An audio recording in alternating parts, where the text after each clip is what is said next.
It's time to tee it high and let it fly. On the Tee, Florida. You're playing golf and you're going to like it. It's a fabulous location. Ice Pick Vodka, that's one of their products that they produce and own. Shipyard Beer. Yeah, it's Fred Foley's product, correct? Fred Forsley. Oh, Forsley. You can call him Foley if you want. I think, Mike, you always I've always pronounced your name a little differently, too. Yes, you have. I'll break it down. Rick Ford. I'll break it down from a fanatics stance. Fanatics. Hey, I've got amazing news. I think I see our Betters Clubhouse spokesperson approaching right now. Well, we need someone to help us get through this process. Hey, am I on at all? Oh! Wait, can you guys hear me now, too? Oh, Yeah. Hey, let's get this thing cranked up. Something's We going can't see. I on. was about ready to put up the white flag because we got a little storm looming, and it's been a little stormy getting the show kicked off. But We've had some challenges. let's go with but we made it through. let's go with the audio for now. John Rager, why don't you introduce our favorite guest each and every week when he's not ill, and that is Adam Woodard. You know, he's been such a regular contributor to On the Tee Florida. It's just increasingly hard to come up with something novel and interesting. But this is one of the world of golf's most interesting people. So here we go. Ready? Here we go. Ladies and gentlemen, On the Tee Florida, the 6:16 p.m. pairing. The man who is the headmaster of golf's leading journalists and golf reporters, not to be confused with the person who is one of the greatest professional Disc Golf Association players of all time. Let's welcome the editor of the FriedEgg.com, Adam Woodard. How are you? You're gonna need to There explain he the is. Disc Golf Association connection there, because that one just flew right over my head. I thought I was a pretty well-read and bright guy, but John, what are we talking about here with that one? Well, you know, what you have to do is research. And so when you use the variety of AI engines out there, Grok, Gemini, Meta, Microsoft Copilot, you go in there, and I just typed in, who is Adam Woodard? Golf. All right.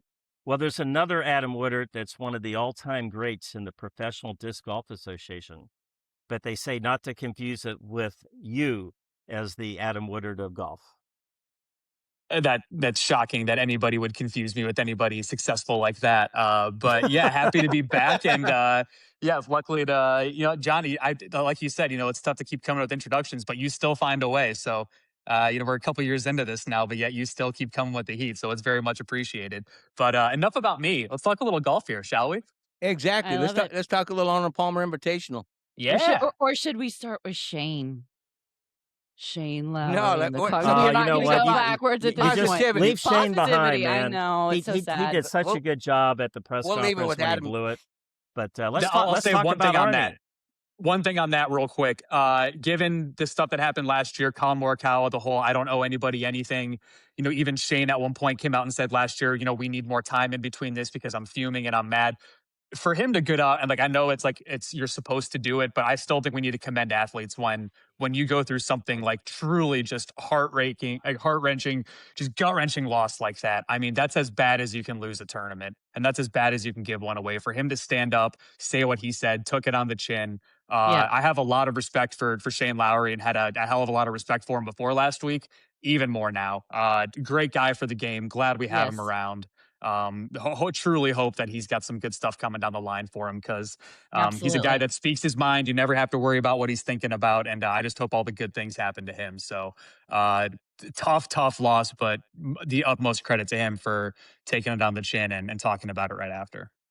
The only thing that was touching to me, because he's a tough Irishman, but when he brought up the fact that his 2-year-old had not seen him win, and he was looking so forward. In fact, heartbreaking. He had thought about it as he was approaching the 16. I'm going to be able to finally, for the first time, have my little daughter see Daddy win. Hey, that Mike, got to me. there's an expression in golf. To be a good golfer, you have to have a bad memory. Well, he obviously has been through it before, but that memory I don't know is gonna if that's gonna ever go away because of the fact that the emotional equity with his daughter. Adam, Yeah. Champ here. Happy to join here. I know I'm catching the conversation a little bit late, but I was What's up, Actually, just champ? actually, not Not really. really. We got Not started really. hey, a you little tricked late me. today, You tricked so me on that one there. you timed it perfectly. Perfectly. I Yeah. guess a segue to there. Unfortunately, my buddy Sammy was on Shane Lowry last Mm. week, and I think an only thing to double down worse than that is that I was on Hideki Matsuyama at the Phoenix Open, so I didn't know if you had any parallels between those two. Obviously, we talked to Bill Butner last week just how difficult that bear trap is, but any combination just between that and what Hideki Matsuyama struggled down the stretch at the Phoenix Open. Any parallels that you can draw from both of those? Other than the fact that golf is hard and the PGA Tour is probably deeper than it's been in God knows how long. So just the smallest of mistakes like that, the margins were already thin at that level. But you go to a course like, and especially, I guess the parallel would be that finishing stretch at both courses, right? I know, the bear trap gets talked about a lot. I don't think it's as usually as tough or as penal as the name makes it out to be, but it delivers, and it constantly delivers, and it did this weekend. And I know that final stretch at Scottsdale doesn't quite get a whole lot of respect, and obviously people know the party hole, the par three there, the stadium hole, but it's not a difficult finishing stretch. So you got to really be on your business down the stretch finishing there, and if you're not, you can get bit, and those two guys both did. I mean, just looking at next week as well, obviously you got the closing stretch this week at Bay Hill. Obviously that par 3, 17th, one of the toughest. And if you drive it in the rough on 18, good luck making a par from there. If we fast forward even to next week, the Players Championship, obviously 16, 17, 18 there, looking there, and even coming home right after that, Valspar right in our backyard with the snake pit. So out of those, I know I asked Bill Butner last week, he kind of gave his opinion saying snake pit of those if the wind's not blowing. Which one of those for yours down the stretch are you probably calling a timeout there and having to see what the pulse rate is on your side there, Adam? Yeah, definitely snake pit, but if the wind's going, especially, I think there's really Yeah. I think it's the rest are good, but I think especially when the wind is going, I think that's got a bit more legs to it and can cause you to trip up a little bit more. You're listening to On the Tee, Florida. We're live from Sea Dogs Brewing down here in Sunset Beach, Treasure Island, Florida, on the Intercoastal. Looks like there's going to be another nice sunset. Of course, we'll be looking at sunset about 7:35 a week from tonight versus 6:35, and it's a spectacular location. Come on down and see us, and have a ice pick vodka, maybe a little Shipyard. Blue Paw? Blue Paw, and I definitely need go-to? a hangover burger after Shane Lowry last week to finish that. So I know. you got to need about one a day, I think, there actually to handle that one. Obviously, for I St. had my Patty's Day. hangover burger today already. And you might need one in about a week's time as well for St. Patty's Day. That's true. Down here as well. Come on down. We're gearing up. March Madness, full in stale, starting us up here. But might as well come down for breakfast as well there, Mike. Obviously, Charlie Brickiron and company do a great job for the Ohio State University Buckeyes there. Come on down. Intercoastal. I mean, driving through the rain, I saw a couple of rainbows this week already. I mean, the only question is, Adam, when are we going to get your butt down here and enjoying a Shipyard brew? Not soon enough, unfortunately, I think is the answer to that question always. But it has to happen, though. It absolutely has to happen. We're well past due, no doubt about that. Absolutely. So let's talk about the announcement that Luke Donald is going to be the captain again for the third consecutive time. Yeah. For the Europeans, which does not bode well for the Americans. No, it certainly doesn't. But is anybody truly surprised, other than the fact that they went with someone 3 times in a row? He's the obvious choice. He's the clear and running away choice to do it, especially after a lot of the guys who would have been in the running to do this have kind of, lit that chance on fire after they went to Live, and, the way they handled their business after they joined Live. This could have been an Ian Poulter. This could have been a Lee Westwood. This could have been a potential Graham McDowell. This could have been Luke Donald if Hendrik Stenson would have done his two, had he not gotten bounced after he took the job and then went to Live and then wondered why he couldn't do the job even though he went to Live. For people that may not understand, the Ryder Cup and the DP World Tour are connected. So if you're going to leave the DP World Tour behind, chances are, it's going to impact negatively on your Ryder Cup future. But it was the easy, clear away running choice. They've got something cooking there. He's got a mix of really strong veteran players and a crop of young talent coming through that he's got to play with. If I'm an American player or an American fan, which I am, I'm not looking forward to a Dare Manor now in a couple of years. I'm just not sure what the Americans are going to be able to do over there, especially with the continuity that the Europeans are going to have coming back for a third stint in a row with Luke Donald at the helm. Well, another storyline that I'm sure you're watching very closely, and that is, of course, the James Harding event, and Zach Johnson, who just turned 50 last week, making his debut on the Champions Tour. And I'm sure that was on the calendar for you, as much as you love my great state of Iowa, Zach Johnson, and of course the Champions Tour. And this is, I love to throw shade Zach Johnson's way, especially knowing your connection with him. However, I will say I'm excited to see Zach kind of take this next phase in his career, see what he can do on the Champions Tour. But I'm not going to lie, I'm a little bit more excited about Ben Crane making his PGA Tour Champions debut. The Golf Boys back in the day, those videos, I thought those were fantastic. I got a big kick out of those. A young Ricky Fowler. It was just, I loved those videos as a kid. I thought they were so fun. We didn't really see golfers do kind Don't of forget fun, Bubba there, Adam. goofy stuff. I know Bubba Bubba. too, for sure. Yeah. Yeah. All of them. Yeah. It's who was the fourth one? Was it Hunter was it like Mahan? Webb Hunter Mahan? Hunter Yeah, Mahan. that's I was gonna Okay. say Webb Simpson, but no, You it's mean Hunter Happy Mahan. Gilmore? That's absolutely right. Yeah, exactly. Yeah. I actually have a But great no, head those cover golf that has Golf Boys videos were great. Bubba But in overalls. yeah. Love that. Yeah, I mean, obviously going Oh back to God, that. the coveralls. Oh gosh. Yeah, Oh, yeah. what a I look. was saying I What a have like a look. head cover that has him in overalls. I've got to bring it onto the show. That would be great for the table. Please Love that. do. Obviously, That would be fantastic. I want to see it. obviously, Yeah. down here at Sea Dogs tonight, 8:00, Iowa Hawkeyes basketball there, Mike, playing against Michigan. But going back to that Ryder Cup, It's going to be an ass beating. we'll see. We'll see if the corn can stalk and Well, rise. not the corn. there. That's the corn huskers. That's the skurs. There you go. But looking back at that Ryder Cup, yes, heavy favorites for Euro right now, -155. You got to put $155 there, actually, to win $100 back. And Sea Dogs Perfect. Bucks there. Heavy favorites there on the juice there. Kind of like Michigan over Iowa tonight. -8.5 there, Mike, on that line as well.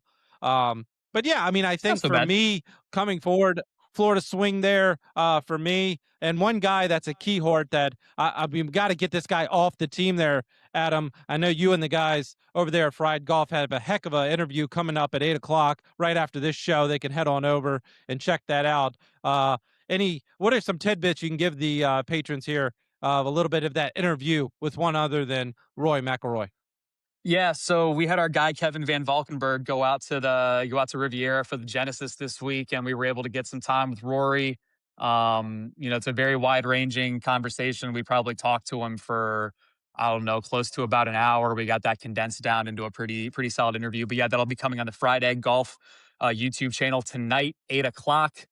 It'll also be featured in some of our podcasts tomorrow and throughout the weekend. Head over to our website to see that or go to our YouTube. It's great. He talks a lot about, his legacy in the game, how he wants to have a legacy, what he wants that legacy to be. I think this is some of the most eye-opening things he talked about. Nothing overly explosive. I know he had a lot to say about John Rahm earlier this week, so kind of bummed we didn't get him That's what after that to get some of those comments. But he talked a lot about his Yeah. legacy and his new career goals now that he's got the career Grand Slam, and what he wants to do next, and talked a lot about his kid and stuff too. Very wide-ranging. The one thing I love about Rory, other than the way he plays, is that he's the type of guy, if you ask him a thoughtful question, he's going to give you a thoughtful answer. Our guy KVV is one of the more thoughtful writers and people in the game of golf, especially in the writing space. So really great interview. There's going to be a lot of stuff in there that I'm sure is going to get aggregated just to the moon. But we got some really good stuff from Rory talking players, his legacy and all that. Great. So check that out today. Adam, could you tell our listeners or kind of maybe explain for us a little bit of the drama between John Rahm and Rory? I know there were some comments about that he may not want to go to South Africa, and Yeah. could you expand on that a little bit? Yeah, so this goes back to John and a bunch of the other players who were former DP World Tour members who then went to Right. live because they played in conflicting events with the DP World Tour schedule. They were fined. A lot of those guys never paid those fines. Those got, they keep Okay. coming and coming and coming. So what the DP World Tour has done in order to get some of those players back, in order to retain their membership and in good standing, they said you have to pay your fines in full. You have to play a minimum of 6 events a season. Now, up from the Okay. normal 4 that there usually are, and 2 of those events the DP World Tour is stipulating you have to go to. Off the top of my head, I think I've got them, but I don't want to say it and be wrong. So, but you can look it up; it's all out there. But everybody but one player, I think it's 8 or 9 guys, have signed this contract. John Rahm is the only one who has not. He is 10 toes Oh, wow. down, standing on his petty principled business. I kind of understand it. I also kind of don't. John views himself as like the second coming of Seve, and the way he talks about himself and his legacy in the game, Gotcha. and always playing in Spain. Seve stood on business, and it kind of, he wasn't afraid to, throw some shade the DP World Tour's way. They had a falling out. This is going to be that. And the problem is if you're not a DP World Tour member, you cannot play in the Ryder Cup for Team Europe, going back to that connection that we talked about earlier. So if John Rahm does not pay his fines and become a member, or if they don't get something worked out, There you there go. is a very, very real chance that we will not see John Rahm at the 2027 Ryder Cup. Do I think that's going to That'd be happen? crazy. Absolutely not. He's going to Okay. play. Exactly. He's going to Well, you pay. never He'll know. figure it out. Yeah. There's no way he's going to be this petty about principles. There's just not. He could pay this fine 100 He's a times Spaniard. over. He's fiery and he's got his stuff. But Yeah. the thing is, and he contradicts himself so much now, and I could really Exactly, go off on Adam. this. That's but exactly what I was he- going to say. Is Yeah. like he doesn't he's stop he's gonna contradicting hold it- himself. Yeah, It's exactly it's right. terrible. I think and when like he it's talked about the yeah. Go ahead. I keep cutting you off. Go ahead. No, you're good. I think for me, it was just like the 4. Can I play in 4 tournaments? Okay, I'll do it. But if you say 6, 2 more tournaments is way too much. It's like, do you own it or not? It's just the It's- contradictory there. And play golf and grow with the game. Yet 2 months later is behind it. I don't like it, but I do look forward to him in Augusta. Curious to see how that goes. But yeah, it's frustrating that it'd be there. But push comes to shove, he will be on that Ryder Cup team. You can almost guarantee that one, right, Adam? Yeah, no doubt. Yeah. And like the thing with that I find so frustrating is the fact that like a couple of years ago before he went to live, he was one of the more like the best interviews to have in golf, right? He was incredibly thoughtful with his answers. He always gave you a great answer. He didn't sugarcoat anything. But now it just seems like he's so privileged in what he's got that he wants everything to go his way on his terms, right? He's not willing to see that, hey, you know what? I did kind of light all of this on fire when I went to live, right? And he's just Right. thinking that there should be no repercussions for that. Like actions have reactions. Like there are consequences to Yeah. actions Yeah. that he just is completely blowing past. And to say things like, I don't want to be mandated where I play. I want to be able to pick my own schedule. Dude, 14 events a year. You're not choosing where you play. Live is choosing where you have to go every single week. He can't sit out any Right. of those. So like it's just so frustrating to see kind of what he's become these last few years. I still love watching him. I still love hearing him talk during majors and the way he's able to put into perspective what he sees on the golf course and explain it to all of us who are never going to have any idea what it's like to be in some of those major championship moments. But dude, read the room. Like, just figure it out. And it's just so frustrating to see what he's become these last few years. You're listening and watching, hopefully, the On the Tee Florida live from Sea Dogs down here at Treasure Island and Sunset Beach. John Rager's up there, St. Augustine Beach. And John, you obviously have another question for our favorite panelist, and that is Adam Woodard. Hey, Adam, I was thinking about you the other day. I've had the good fortune of being able to be part of a development team that has built 6 golf courses from the ground up, all vertical improvements, the whole thing. And I was just going through my library the other day, which, we don't have those anymore. You have everything's online. And I found this book. It's called Golf Course Design. Now, you might like this. I don't know if Okay. you've read this book or not, but because friedegg.com goes into golf course architecture, was very unique of all the golf websites out there and portals.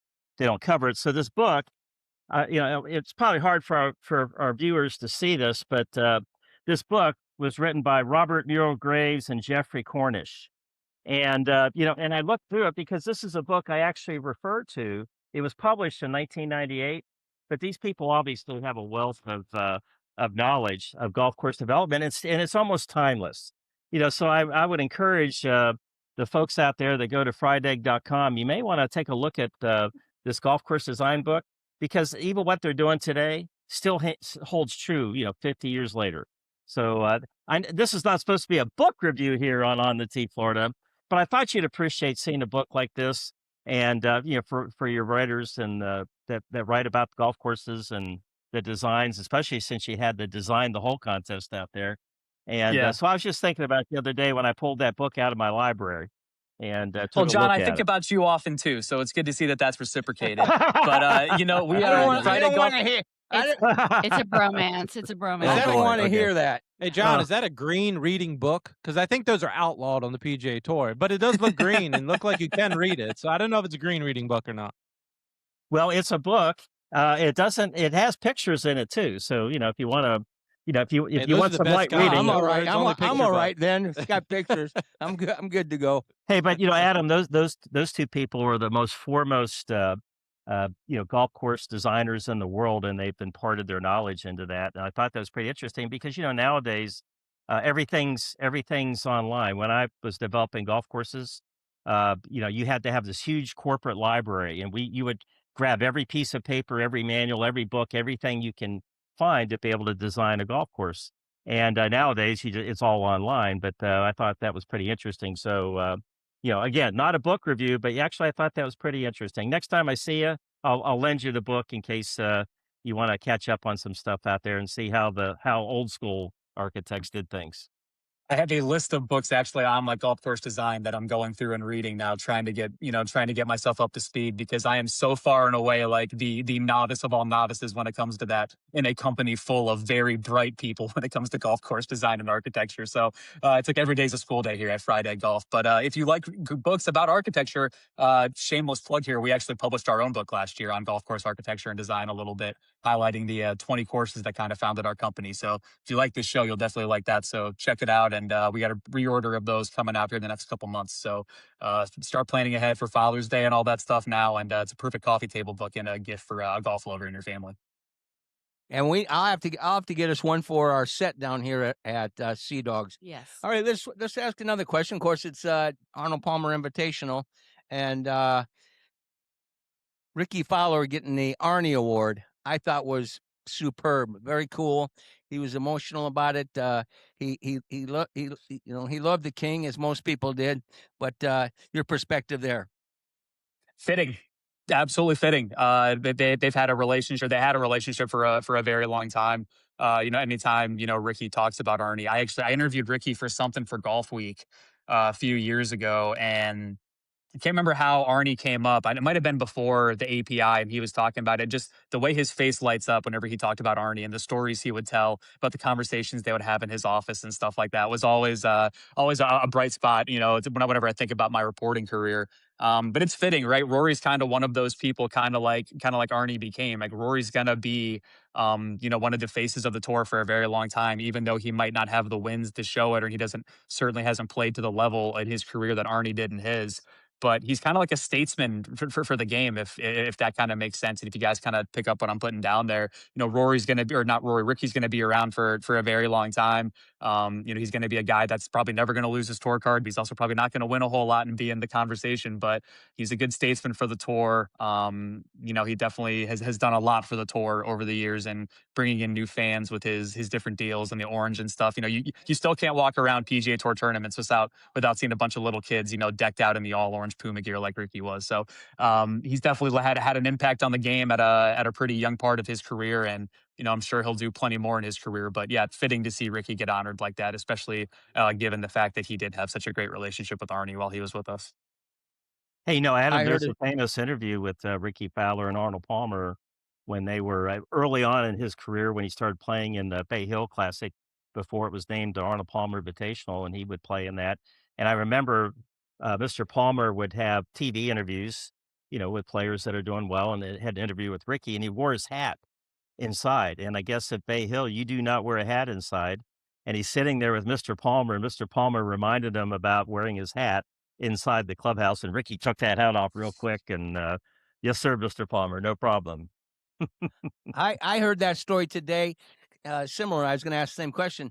They said that actually somebody told Ricky to get it off. Arnold didn't, but the same result. He appreciated it when he did. But yeah, he walked in, and from that day, he revered him. Yeah, So, either so way, Bay Adam, Hill, you're very, very proper. No hats inside Bay Hill. That is known. You don't do that. How the hell does John Rager get on the yeah, grounds? He goes everywhere with his hat. Oh no, there's that's true. places Maybe you not Bay walk in, you Hill. don't wear a hat. You just don't wear a hat. I So mean, there's Adam is a lot of golf courses are like that. In fact, there's a golf course just not too far away from the Tampa Bay area called Black Diamond, famous golf course, quarry Mm. holes, and they are super strict. I remember playing in PJ section tournaments there, and you would the pro when we would get ready to go tee off had to make this announcement: whatever you do, there's two things you got to do today, and if you do that, my job is safe. One, keep your shirt tucked in.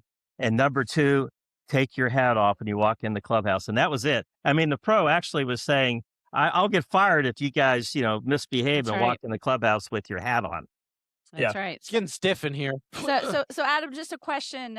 We started out your guy, Scotty Scheffler. I think we can My say guy. he's your guy now, right? I love him. Gets Yep. off to a slow start. Way to Still go comes out in on a- strong, way to Adam. go You out know on how a- it goes. Go out on a limb. It made news that he kicked off this tournament with a new tailor-made driver. Do you think that's going to give him any kind of advantage, or do you? Not today. It didn't there, Yeah. Ashley. Two under, right? This No? this stuff takes time. I mean, if I didn't see what he ended up finishing at, but if it was 2 under, that's a better start than he's had the last few weeks. So it might not be the greatest thing in the world, but it's gonna be better. But it takes time for these guys to really get used to, to this new equipment and all that. Especially with the driver. Scotty's a guy that really doesn't mess with his equipment a lot or his setup. So I think it's definitely Right. a big deal when he does make a move. Right. So, I mean, we saw what happened last year. He was, dedicated to keeping that putter, keeping that putter, keeping that putter. Rory says Scotty should switch to a Right. mallet, or 2 years ago, Scotty switched to a mallet. It's over, right? He's by far and away the best player in Yeah. the world. So when he makes a switch, it's because he genuinely believes that he needs to. He's not a tinkerer. He's not a guy that's going to play with this stuff like that, like some of these guys will. So Right. Right. if he's doing it, he thinks it's going to be it's going to be a big help, and it'll take a little time to do Bold it, and he's choice. definitely has enough time, to build up before the Masters to get used to it if he ends up keeping it in the bag.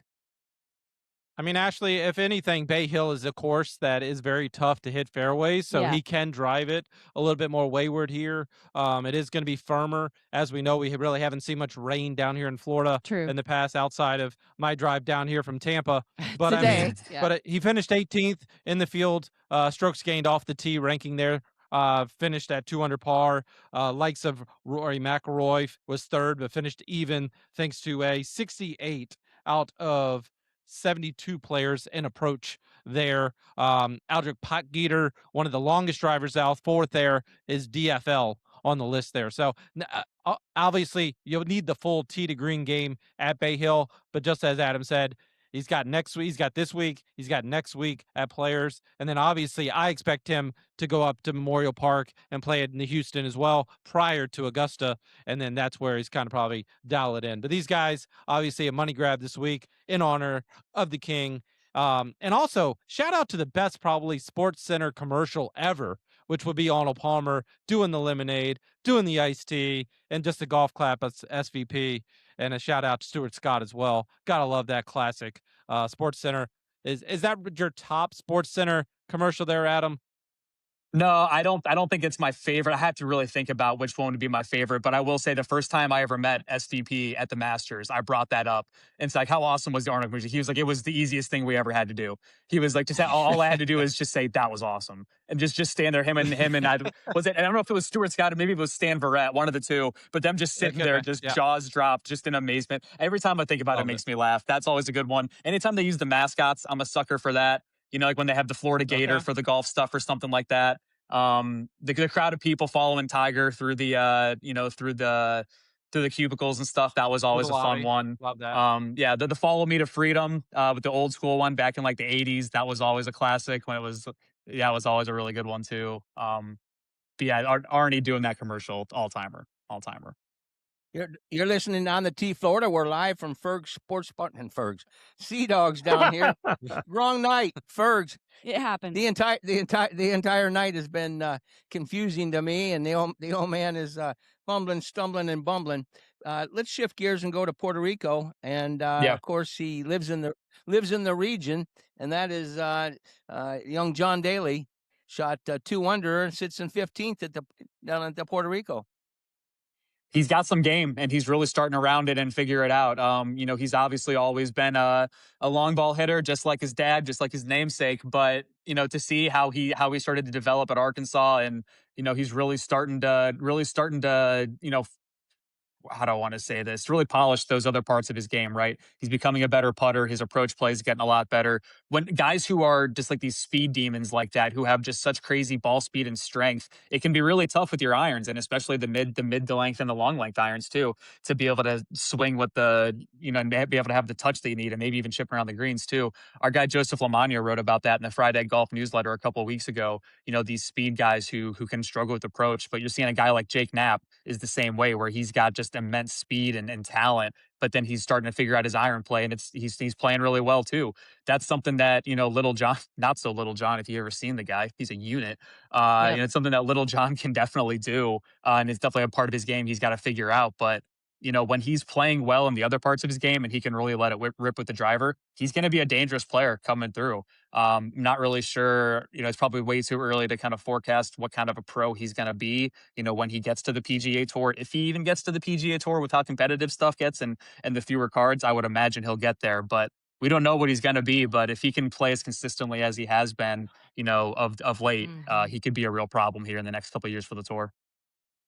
I think he's a great player. He was in our New Year's Invitational tournament at St. Petersburg Country Club. It was 100th this past year. He's been there the last 2 years, and I think he's such a strong golfer, great player. I think he always starts out really strong. What I'd like to see for him is to have a good finish. I think somewhere in the middle there, he kind of backtracks a little bit, starts out so strong, looks so good, and so I hope for him that he can pull through. He headed straight to the beach today. Yeah, he said beach and nothing else. So.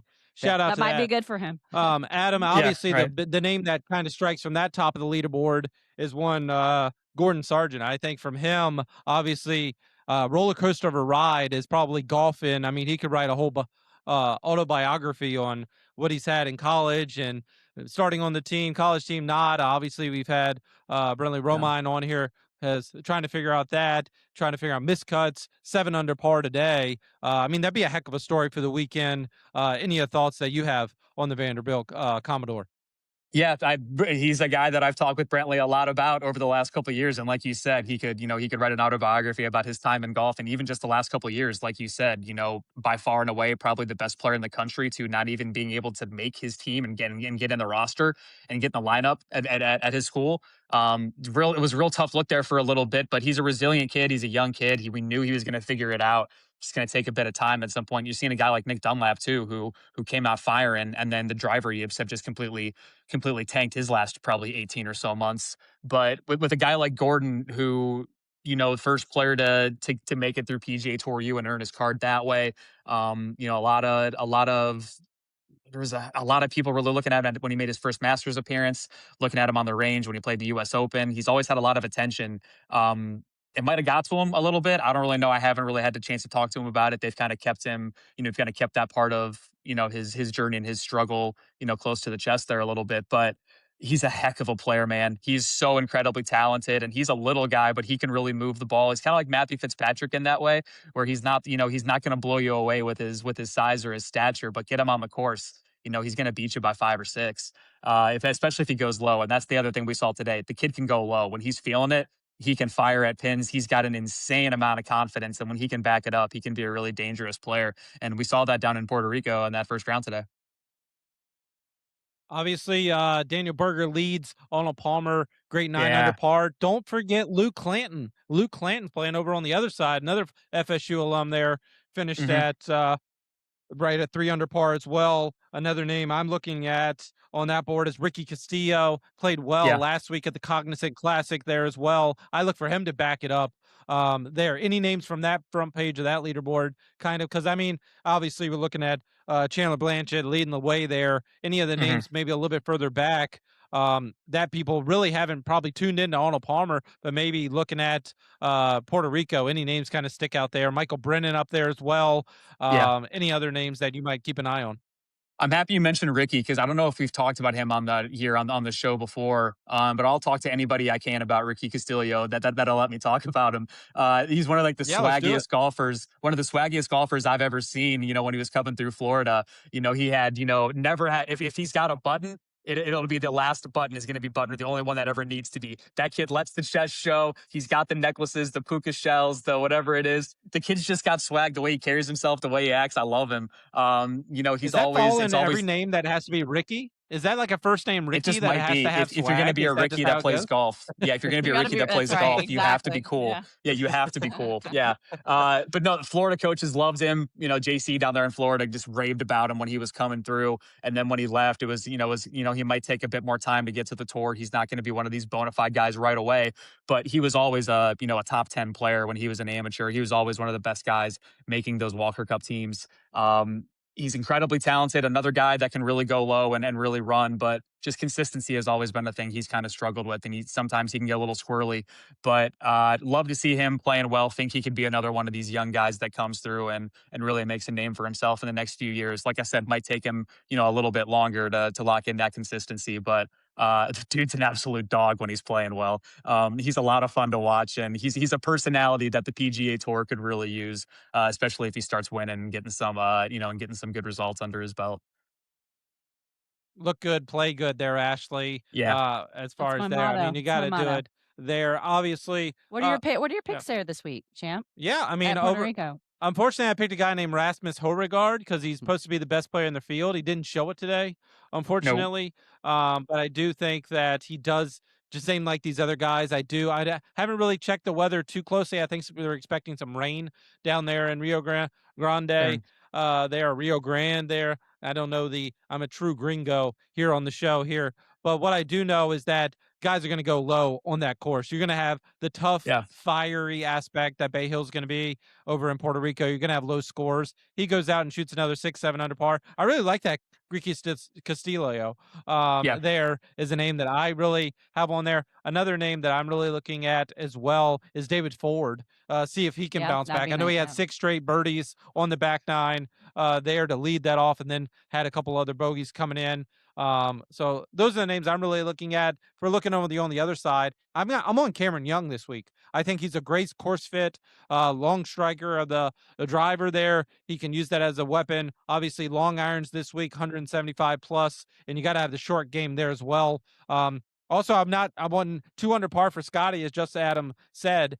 He's not in the doghouse right now. He's actually, yes, he is 7 back, but one thing that Daniel Berger can't do is get up and down around the green. So I don't see that. Whoa, as we got some storm. We got some hurricanes down here. Oh my gosh! Might as well get ready for. Might as well add that to tonight's festivities. But when you're doing that, obviously, I think that wind will pick up at Bay Hill as well. I think those scores are there, and the cream will rise. Obviously, Rory McIlroy even par, but I wouldn't be surprised. Scotty Scheffler right there down the stretch, loves the track. Right. If there's no other course horse there, those would be my picks. But I like Cameron Young this week. Adam, if you had to take one name on the API leaderboard there, are you going to take Daniel Berger to kind of bounce back here? Or are you looking further down the list there?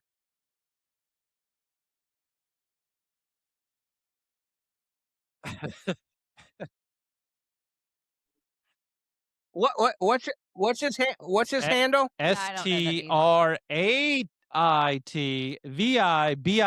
You got to put an underscore in there. That's the name of the boat. Daniel Berger, straight vibing. Gotta love it. FSU swag. That's right.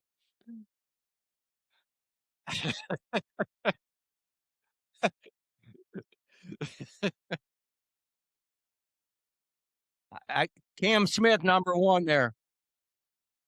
What about Boo Weekly? Does Boo Weekly have a boat? Boo. Does Boo have a boat? I don't know, but I miss him. Boo's got a rowboat. He's probably fishing from the bank. I always love. We're talking some throwbacks. I always love those hats, like the camo hats. Those were always great. We need to bring that on set too, Mike. Come on. That's on the Champions Tour. He's still a clown. He's fun. So Daniel, you got the vibes there. So you got straight vibe in there. Any other names? Obviously, local story there? Any other names that if you had to put some cash down tonight, Adam, who are you going to put it on? Ah, there we go. Okay. Okay.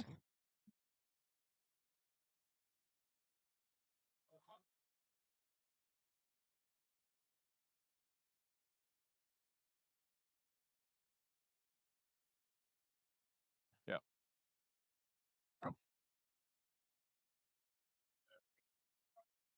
Yeah. Whoa, there we go.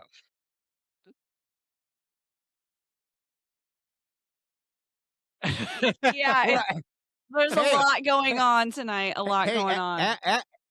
Yeah, Ad, we have a storm like literally blowing in, and Adam. we're right by the water in the bridge, Hey, so Adam, maybe not the you safest have idea. single-handedly rescued this show, and we appreciate it. John Rager, you got anything else you can Wow. we can talk about with Adam, who's nice and warm up there in North Carolina? Why we Blow away as here, the door Treasure Island. as the door said back in the day, riding the storm out. No, that was REO Speedwagon.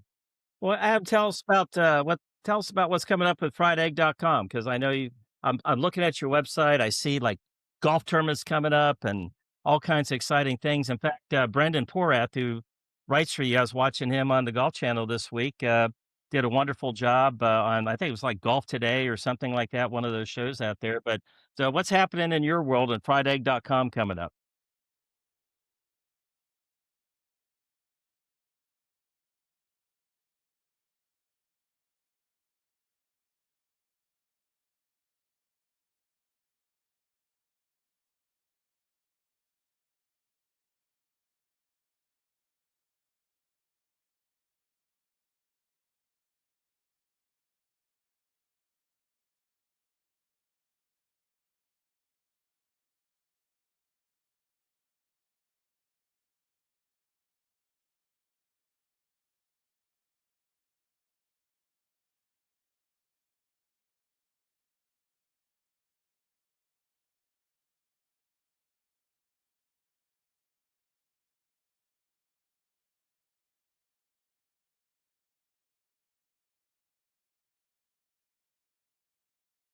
Wow.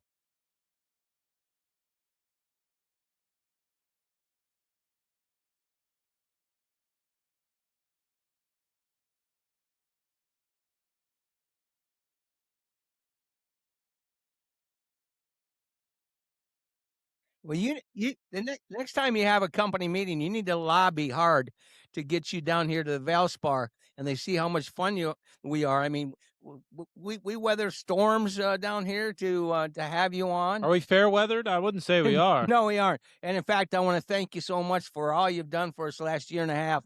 In the event that this is the last broadcast you ever, Yeah.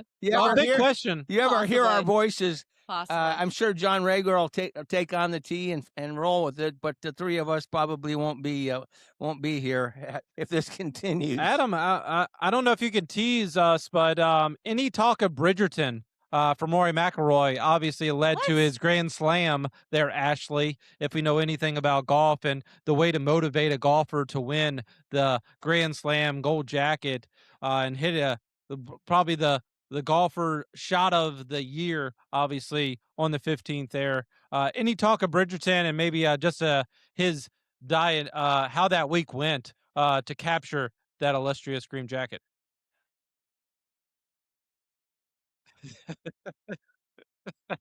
Wow. Wow.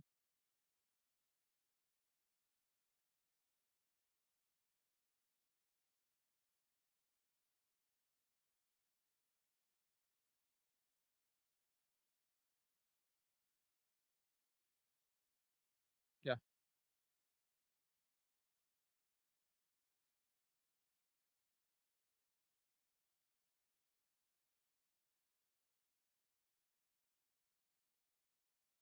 Yeah.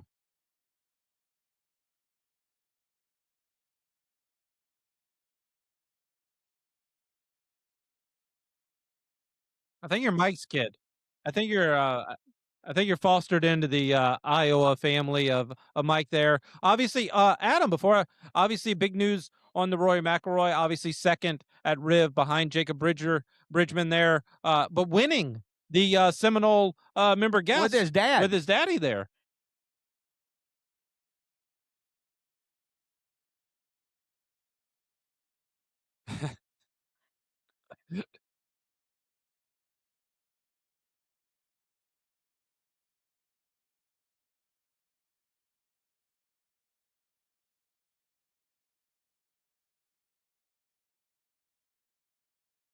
Perfect.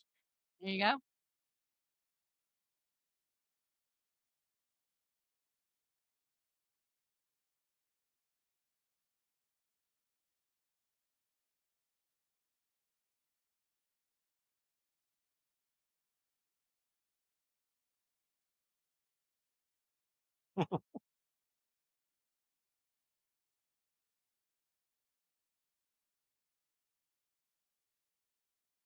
It was very cool.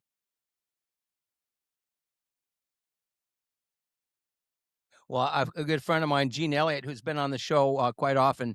He lives in the neighborhood right across the street, actually, from Jerry and his wife. And he said the guy's the salt of the earth, and he's actually a member of Seminole, but he had surgery, or he would have been playing in that same tournament. Gene Elliott, an accomplished amateur. Hey, I'm gonna be firing myself after this performance in the first hour in the future. But in the meantime, I'm gonna switch gears a little bit. Something that I won't stumble, and bumble on is your love for college basketball. March Madness around the corner. I know it's crazy. It's already here. Yeah, when you were with USA Today, I know you watched it with bated breath and covered it. Your thoughts on? I mean, I think it's wide open in 2026. I mean, it's going to be a hell of a tournament. Might be one of the closest that we've seen in years.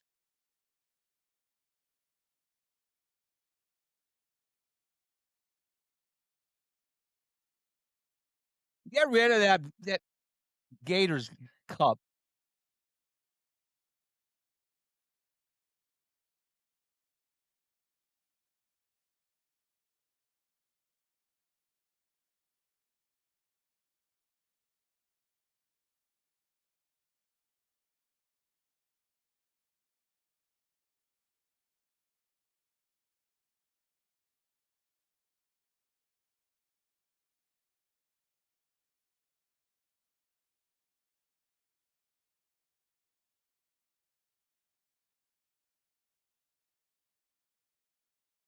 And they're hot right now.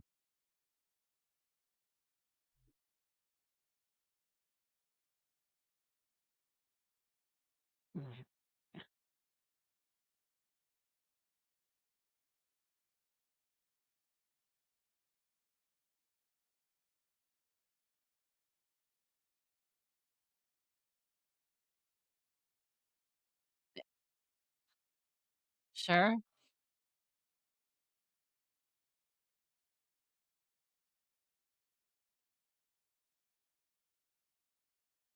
Yeah. And just to irritate Bill, I think we need to give a little shout out for Duke too. You are in North Carolina. I think we just got. They are I the mean, betting right? favorite. Betting favorite right Yeah, there you now, go. tied up there as well with Michigan at plus 275. Yeah.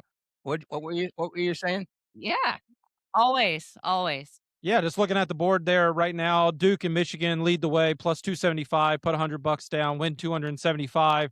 Arizona Wildcats, plus 375. They're solid. They're very solid. Why don't we next week? Why don't we actually kind of pull together and put our bets down on March Madness? What do you think, champ? Here on the show. Let's do it. I couldn't wait. I couldn't celebrate my birthday any better, Ashley, than doing that next week. I look forward to that. Hear that little plug? I knew he'd get his birthday in there.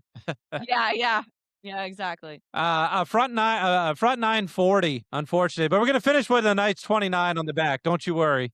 There for a nice 69 for a nice say score. oh wow to 40. That's my age, so I don't know if you want the back nine I've had recently, but I know one team that a lot of people were picking as a sleeper down the road is not going to happen now, and that is my Iowa State Cyclones. The Hawkeyes will be one and done when they get in, but the Cyclones 16-1. Cyclones? Yeah.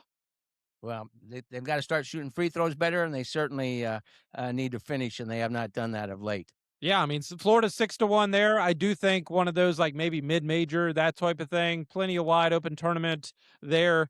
Arizona? Two names I'm looking at. I definitely like Arizona there. I would be curious. Nobody's talking about them for probably the first time in a long, long time. The Gonzaga Bulldogs. Oh. Gonzaga Bulldogs, obviously. You say Gonzaga or Gonzaga? I've always said Gonzaga. Come on. Caribbean. How many times? Actually, I'm a numbers person, not there. Let's ask the editor. Is it Gonzaga or Gonzaga?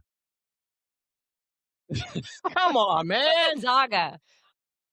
You've been carrying the show so far. I need you to continue. The editor knows how to spell it. That's all that matters.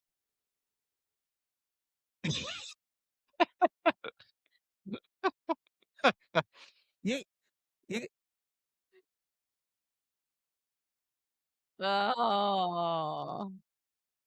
Okay. 8:00, friedegg.com, YouTube channel. Hold on. Roy McElroy. You're like family. Do you got a date? You can be honest with us.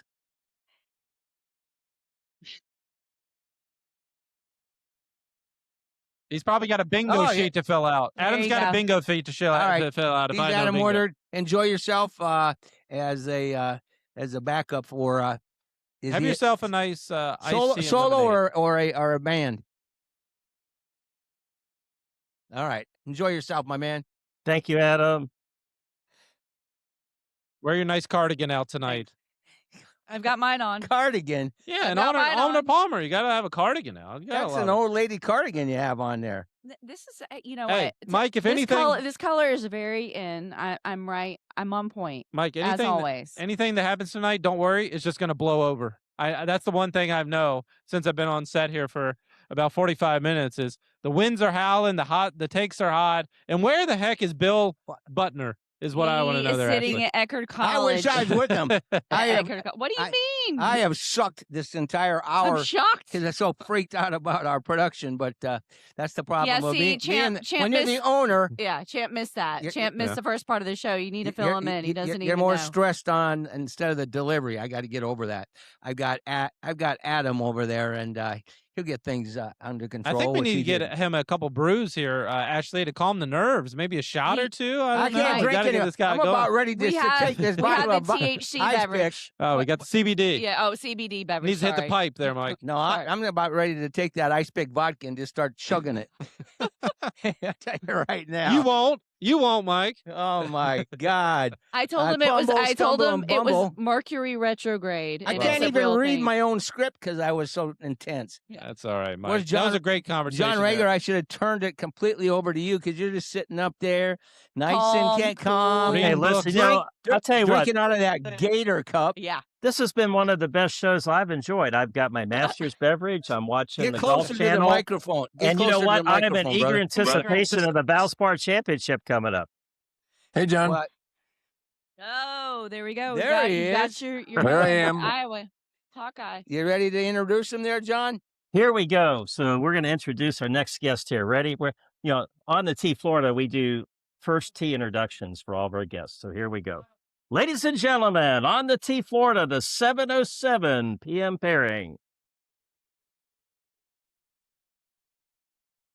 When you engage AI and need an image of one of the pioneers in NFL statistics, up comes this man's photo. 30 years experience of masterfully handling the most challenging radio broadcasters and PJ Tour players of all time. Let's welcome the media director for the PJ Tour's Valspar Championship, Rick Odioso.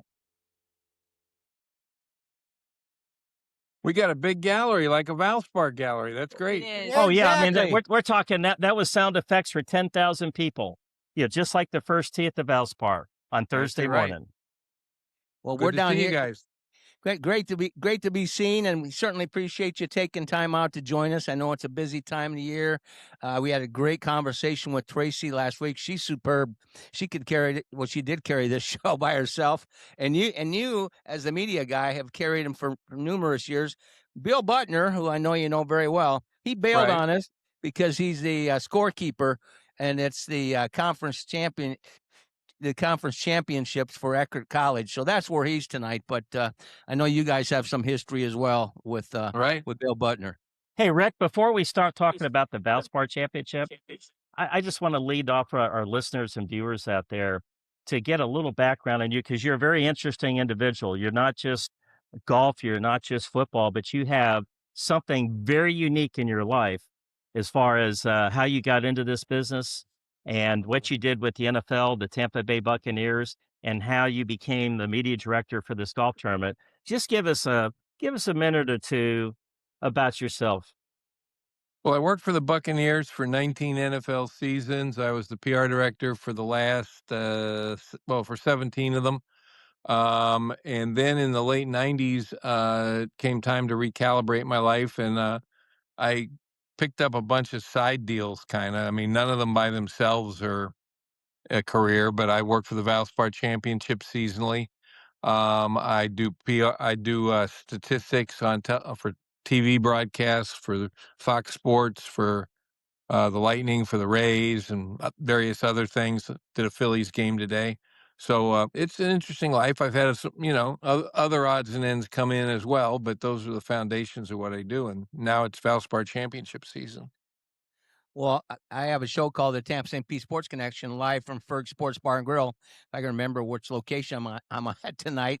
And sounds like I'm going to have to ask you to come on one of those shows where we talk everything from the Pee-wees, the preps, the pros.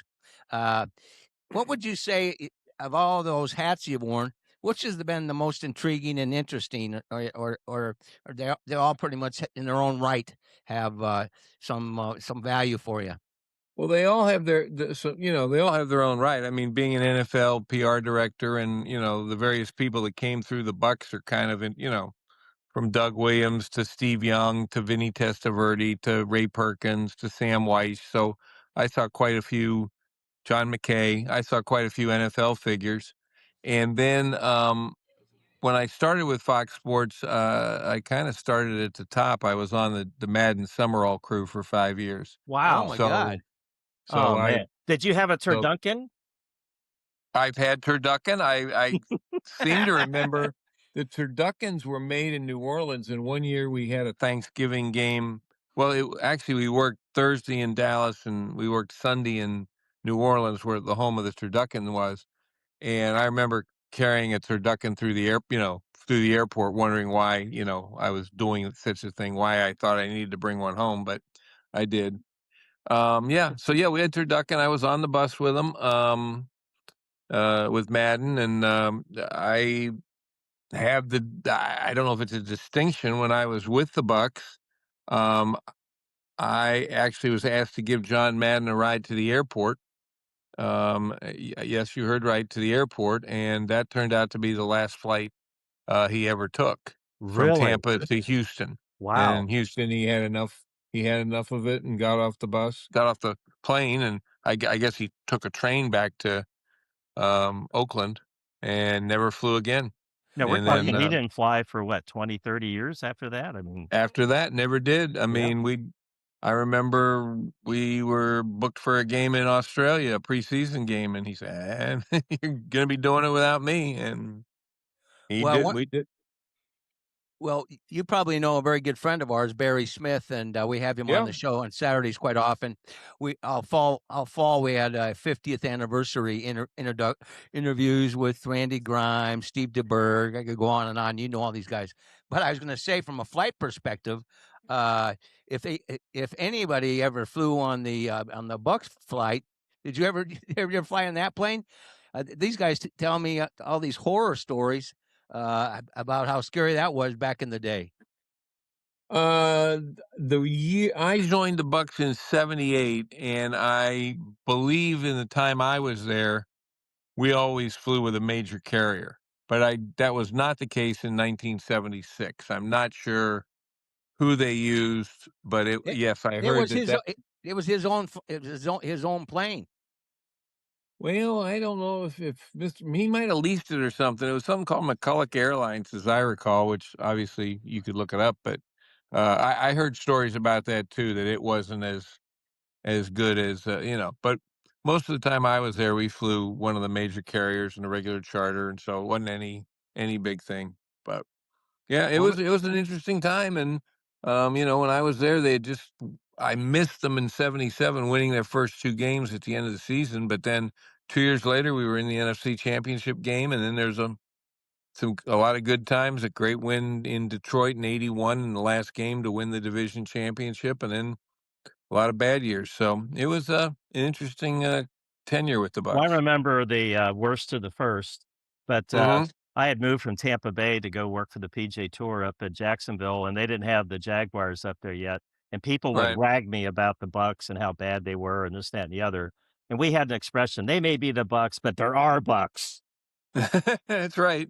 That's And right. And it's kind of an incredible thing starting from scratch, going to the championship game in the fourth year. And it wasn't like today, you couldn't really just go out and buy a team. There was no free agency. It was everybody's cast offs and draft picks. Well, I have Rick Vaughn on our show quite often to talk baseball and the history of St. Pete, and when are you going to write your book? Because it sounds like Sounds it like you would. have a lot of history. Yeah, it sounds like it'd be outstanding. And I guess and you get asked this all the time, but uh, was John Madden the character and a sincere and great human being that he's portrayed as? Yeah, he was. The thing that I found that was interesting about him is he really liked, I don't want to say, he didn't necessarily hobnob well with executives. I mean, he could do it, but he liked to just sit around. He didn't drink at the time I was there because as a crew they had sworn off liquor to support Pat Summerall. Yeah.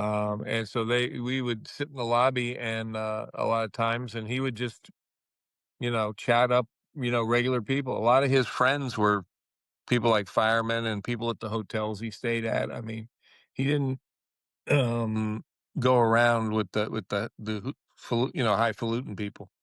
Well, and he also was kind of the front man for Miller Lite and those great commercials. So Right.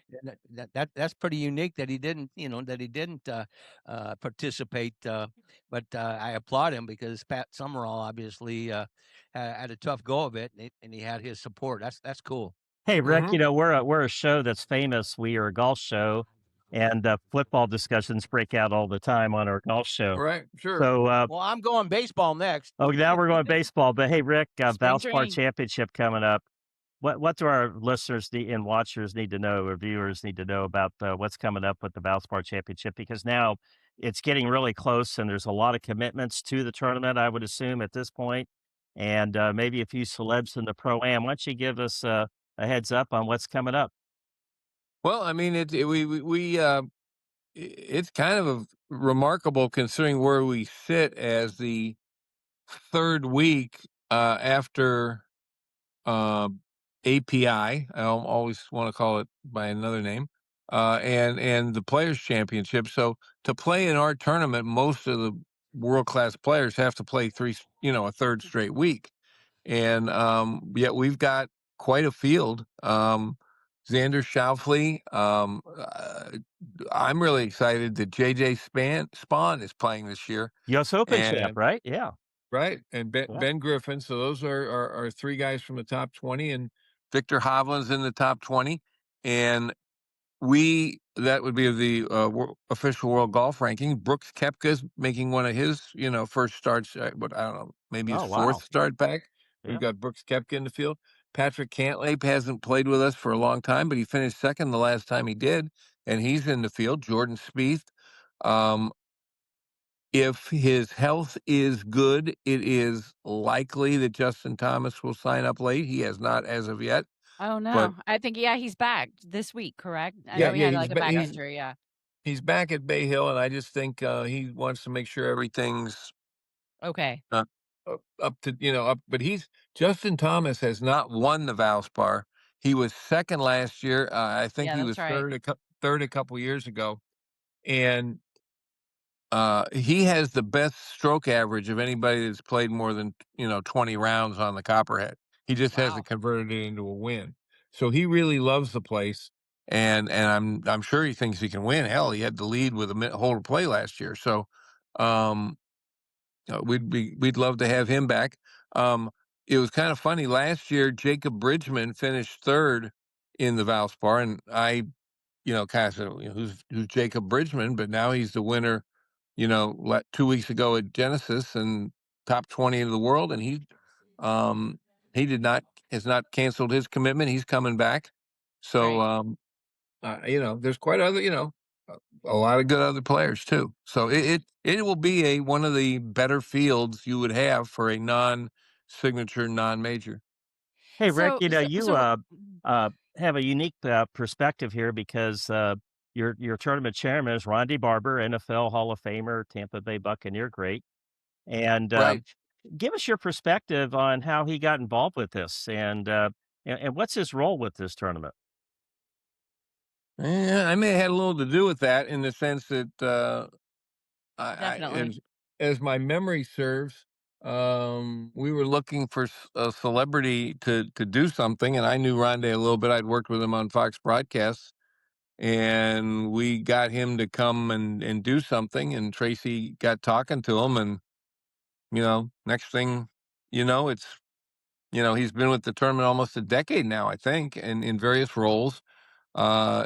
He's sort of I don't want to say permanent. Nothing's permanent in life, but he's the general chairman going forward, and he gives us great visibility. And the thing that's impressive about Rondé is he's in all the meetings. He knows everything that's going on. He makes decisions. I mean, it's not a ceremonial role. He is very much Tracy West, who you've had on. I would say is probably the driving force of the tournament and getting all the details right and charting the course. But Rondé's with her every step of the way, and every once in a while, chiming in and saying, "Hey, maybe we got to do this." So he's very much a part of it, and it's been a great partnership. So Rick, as the media director of the tournament, I think it's really interesting with your football background. Like, how do you approach a tournament like this, and with the football background, how do you approach Football, it different? baseball, Well, hockey. yeah, I know, but how do you approach things a little differently than maybe most people like PGA Tour, or how they might approach a tournament like this? Like, how do you get things organized for the week? Well, I would say that I'm kind of, I mean, if you're at the tournament on site, the PGA Tour media officials who come in for the week, they're pretty much in charge of the media relations from Monday of tournament week till the end of the tournament. So Right. I don't pretend to be, you know, uh, putting out all the releases about about the Fair. pairings and the results and all that. Okay. But at this stage, like, we want them to come in and see things are all set up. So we set up the media room the way that our space and stuff allows. John's been there. I think it's pretty good. It's not a tent. It's in a building, and we do the credentialing and we put out the local press releases prior to the start of the tournament. And then while during the week of the tournament, we're kind of looking for local angles and to service the local media somewhat in terms of the things they need and pushing things that maybe, like for one thing, talking again about football and our golf tournament, another great supporter of the tournament is John Gruden. Yeah, And you had the turn with John Gruden, right? the Isn't that turn with one of the John Gruden. experiences? So, Yeah. yeah, so that's going to be a great thing. Give me a second just to outline what it is. It's between the ninth and the 10th hole, ninth green, the 10th tee. There's an area. And if you follow John Gruden on social media, you know that every couple days he gets a big box from somebody. Right. And we got to wondering, what does he do with all that stuff? And we found out he was wondering, what the heck am I going to do with all this stuff myself? I mean, I've got I think we heard it was like 25 bags of, 25 big bags of stuff. Wow. Obviously, I'm not going to say that when Eastern Michigan University sends him a box, everything, gets put aside, but he can't take all the stuff that's in the box. So Sure. anyway, he's donated it to the tournament. And if you go to the turn and make a $10 donation, you will get an item that was sent to John Gruden. You won't be I able to pick love it out. it. You won't Oh, be cool. able to pick it out. It's kind of going to be That's like great. Forrest Gump, every box, Box of and chocolates. box of chocolates. Yeah. And You uh, never know. you How c- never Yeah, you can know. only Yeah. imagine what's in those boxes when athletic departments send you stuff Right. But, that they but, use. but for the most part, I mean, in our world, I mean, we're offering T-shirts, um, polo shirts, hats, maybe like small jackets, but you might get something from Montana State. You might get something from Weber State. I mean, who knows? So, but for only $10, and you can help donate to Very cool. help me, it's animals. So hey, Humane Society. we're going to be down there on Thursday, and I know there's like a few other experiences, like the Deck's Deck. What happens at the Deck's Deck, or the I think that's the Lexus Lounge. Those are upset. We have two kinds of things. I mean, Okay. I mean, first of all, you can just go to the tournament for a very reasonable ticket price and walk around. And we have a lot of stuff that you can go to with just a regular grounds ticket. Okay. Now, the things like the Dax Deck and the Hooters Owl's Nest and they're upscale tickets. But Okay, even if you just have a grounds ticket, there are places around the course like the Publix Chill Lounge and Frenchie's by the pool and a couple other new ones this year, a Tequila Deck, that you can go to and enjoy. It's almost like a premium location. There's places to sit and you have to purchase your libation or whatever, but you can sit there and enjoy it. So I'm really always impressed by how if you go there, you can on the regular grounds ticket admission, you can act like you have a big, you're big time. big Yeah, hospitality location. Big time, Mike. Like you're big time. Right. Right. We set up over there by Frenchie's a couple years ago, and you were kind enough to come over, and that's a great location too. Frenchie's is great, and if you've never had the she crab soup, you got to be sure to get it. But even if you don't, that pool's great, and it's a great spot to get out of the sun for a few holes. The players walk by just in sight as they go between the scoring between the 18th green and the first tee, or as they're going from the 18th green to the scoring trailer. So it's right close to where you can see them. We have a very nice, I think, driving range area with bleachers that people can get up close and watch people before their rounds. And concerts.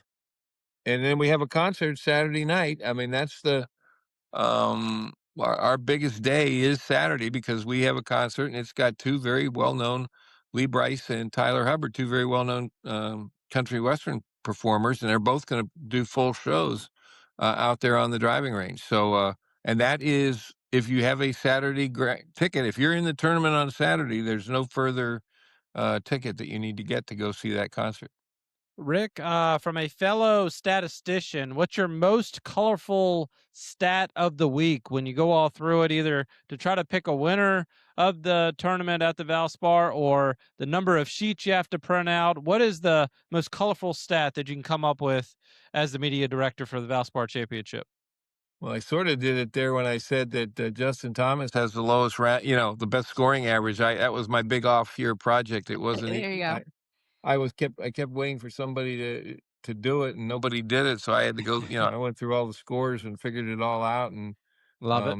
I think Justin Thomas is a great story. Taylor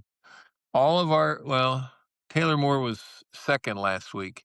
So he and Adam Hadwin are our two champions, have not won a second tournament. Everybody else has won multiple tournaments. My question to you, Rick, is Adam Hadwin going to break another sprinkler on the Valspar property like he did last year? Oh, that's funny. He was that last year or the year? Anyway, yes, he's had some moments for a guy who is one of the most mild-mannered, guys. He's been tackled on a green by a security guard. That sounds like football. I think it's your doing, Rick. You're introducing the NFL to Valspar Championship. I know, He was tackled on the green.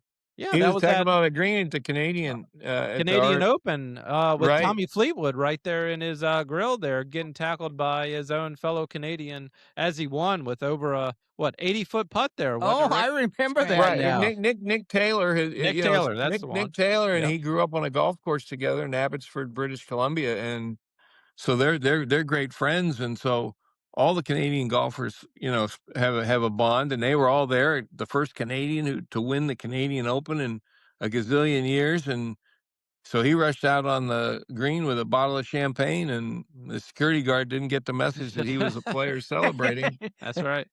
And Rick, the only so, thing. It was a hell of a tackle. I mean, I mean, there's so many things that can happen. I mean, what was one of your biggest like PR nightmares? Well, I'll tell. Yeah. I mean, even one from last year, Rick and Yeah. I. You might need to lock the door because I was able to get inside the players' lounge last year, which is actually right okay. beside Well, the guess media what? center. Guess what? You in there as just you well. just blew your media pass. No, now. I didn't blow that. I'm an honest man here on the tee. Rick Florida, is not and happy. Rick is not happy with it wasn't us. Rick's problem. It was a security guard that I just I would out muscled him, and I snuck around him just like I did. Nick Taylor did to give a Okay. nice form tackle 2-1 there. But yeah, having it right beside there, walking in on Michael Kim and a couple other players just having, and I did the right thing. I said, ma'am, this is not the right area. I'm going to go next door. Great there. Got all the TVs, had a little March Madness going on there as well. Gotta love it there. But that's my favorite story. What's Okay. your one of Yeah. the best stories that you have, Rick, from your time with the Valspar Championship? I don't know. I just remember, well, I don't know if this is, in 2018 on Friday, Tiger Woods committed to the tournament. And we redid the media center because we said we're going to have so much more media. So we took half of the ballroom that we have our media room in, and we made a bigger area with like 100 seats for a Tiger press conference. And on Tuesday, we were told, well, he's going to do all his stuff up by the course, up in the flash area, up by 18 green. So the Tiger Woods Media Center was never used. But Oh, anyway, funny. media interview room. But that I would was love to good. walk into that and be like, thank you. Man, this is so nice, Yeah. Ashley. Look at all this room we got Exactly. now. Look at this. No, Funny enough, no. we couldn't get in anywhere last year. We were there, but Well, Ashley, I mean, what's one story from like a Hollywood actor that you've got like, oh, he's going to be on set, and then he's like, nah, not going to be able to do it. John Rager, you got a question for Rick? You've known him for years. No. John's gone. John, is John there? Man, that much of a friend, Rick. That's tough on Yeah. John there. My I goodness. know. I'm not no. seeing him. I'm not seeing Yeah. him. I think he's That's gone okay. off camera. Hey, Rick, So- if He's probably refilling his Gator cup with ice pick vodka. Actually, we obviously we're talking golf in the Valspar, but with all your history in sports, and we're talking about PR nightmares. What was one of your craziest ones, like on the football end, like when you were with the Bucks? Boy. I know, now I'm making you when the dig liquor deep. was there with John Madden, it was Yeah. probably had to be one of them, right, Rick? Well, that could be a possibility, actually. I mean, that's true. I want to hear his John Madden if he has an impersonation of the coach. I don't impersonate John McKay. I remember all the lines, capices kaput, and what do you think of your team? What do you think of your team's execution? And he said, I'm in favor of it. And so Love it from him. That's funny. So you were there with John Gruden. I mean, you guys were there around the same time, or correct? I was there with Jim Gruden, his father, who Oh, is an okay, excellent, okay. who's an excellent golfer. Yeah. So I'm so old. I knew John Gruden when he was, A small child. just a ball boy type kid hanging out on the. Sure. I saw his older brother Jay Gruden play high school football for Chamberlain wow. High School. So I mean, they've been here in the community ever since about 1978, I think. I mean, wow. I didn't realize the that. Gruden kids grew up here, and their mom was a teacher at somewhere, Berkeley Prep, maybe. So she, he's got great ties to the Tampa Bay area. hey John, we got you back. Yeah, how we doing?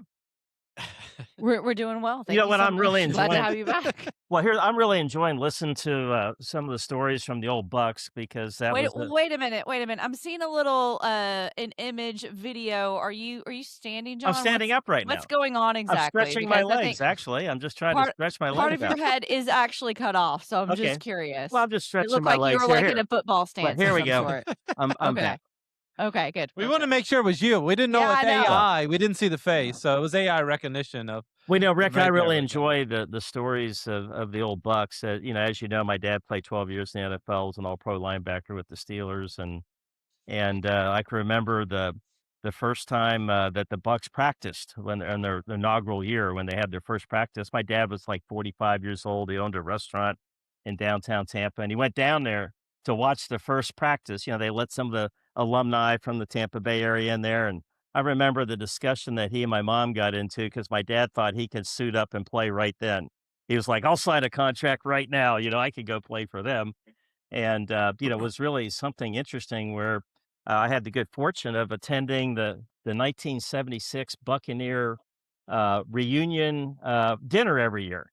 Barry Smith Okay. used to put it on. Mary Right. Ann Stiles, his wife, used to own a restaurant called 42nd Street, and so I would get to go down there every year with that team, with those Buccaneers. And one of the most interesting people I met was a guy named Larry Ball, and Mhm. and Larry played for the Dolphins when they were undefeated.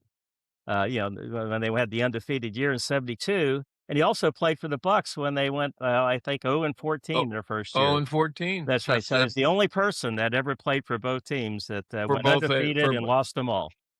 because you would have had to play for that Dolphin team. I mean, maybe you count the Well, pay. You'd have to be maybe there was. I don't think there was a Lion Patriot. So yes, that is an incredible thing.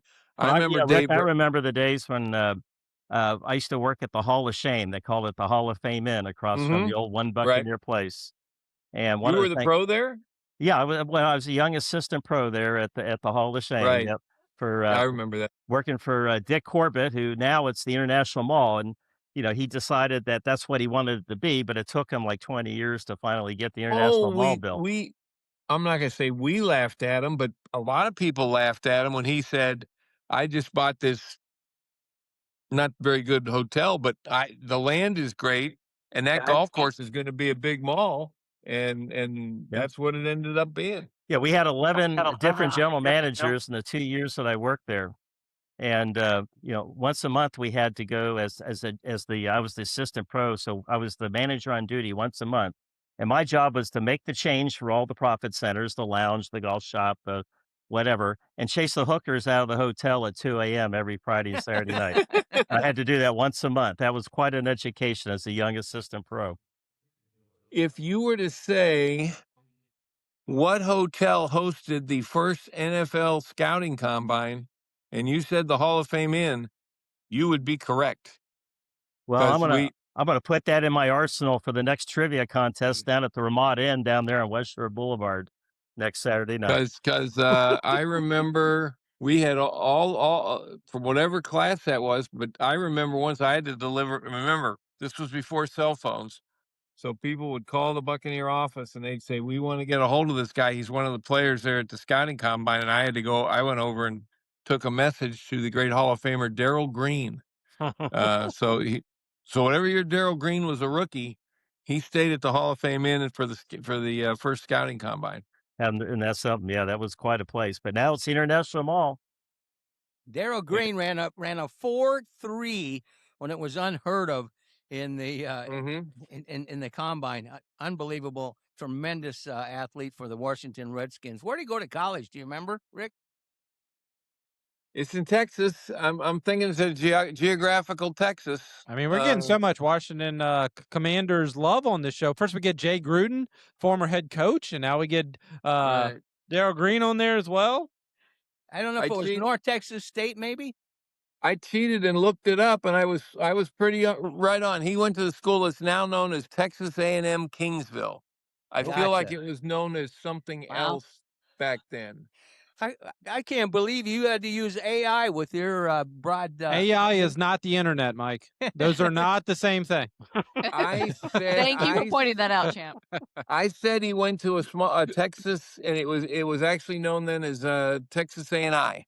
Rick, I don't know what your small is. My guess for you and being a statistician, you probably got to look at population, density, and class size in order to rank that in small school, right? Right, but today they have some 6,357 students. But yes, it was Texas A&I. There you go. Hey, can we What If that's not Darryl Green Field, I don't know what we're doing. Hey, real quickly, I just want to say with the Valspar, number one, we're super excited to be out there. But How do you find tickets there, Ashley? That's what I want to know. If people have okay, all this talk we about can it, how go. do we I get just there? want to say, but hey, it's St. Patrick's Day at a golf tournament. I mean, could there be anything better than that? Just the energy alone that brings to like Right. for the fans, for the players. I mean, Share your teas. you must I see an just impact. I just wish it wasn't Tuesday because I love the green and all that. But yes, it's it's St. Patrick's week and going to be a lot of NCAA basketball stuff going on too. Some of Yeah. it here We'll in be our in Tampa. community. Yep, 20th and 22nd at Benchmark International Arena. First Do round you there feel as well. like as a golf tournament, I mean, I know Valspar is huge and Valspar has been around for a long time, but do you feel like you have to kind of compete like hosting a golf tournament with other sports like basketball? I mean, obviously being March Madness and everything else going on in the world.